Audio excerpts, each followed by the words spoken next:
Oi, meu nome é Ana Surnin, eu faço letras, licenciatura na Uninterpol de Boa Vista e esse é o meu trabalho de estágio para ensino fundamental. O tema da minha aula de hoje é o uso correto da vírgula. Toda língua tem uma ordem que se chama ordem canônica.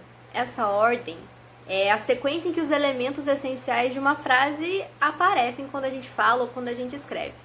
No português, a nossa ordem é SVO. Sujeito, verbo e objeto. Então, a gente sempre começa a nossa frase com o sujeito, que é quem pratica a ação.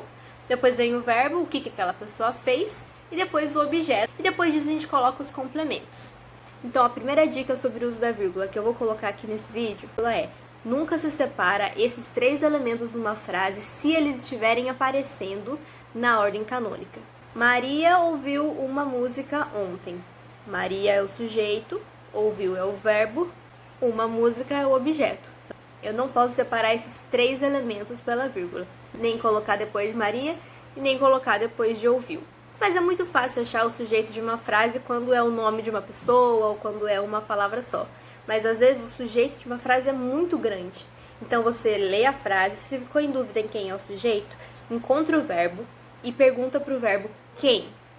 Quem fez aquilo? Quem realizou aquela ação? A sua resposta é o sujeito. Então, se eu tivesse uma frase um pouquinho maior: minha prima de terceiro grau chamada Maria ouviu uma música ontem. Quem ouviu essa música? Você pergunta para o verbo. Quem ouviu? Minha prima de terceiro grau chamada Maria. Tudo isso é o sujeito da frase. Então, você não pode separar Maria do ouviu, porque Maria é a última palavra de todo o sujeito. A gente pode sim usar a vírgula quando essa ordem canônica não é respeitada.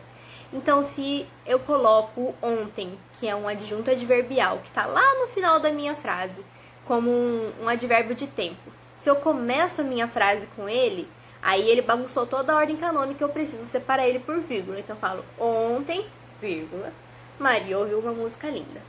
Às vezes, o advérbio aparece bem no meio da frase, e aí eu tenho que colocar uma vírgula dos dois lados dele, para mostrar que ele que é uma interferência na ordem canônica.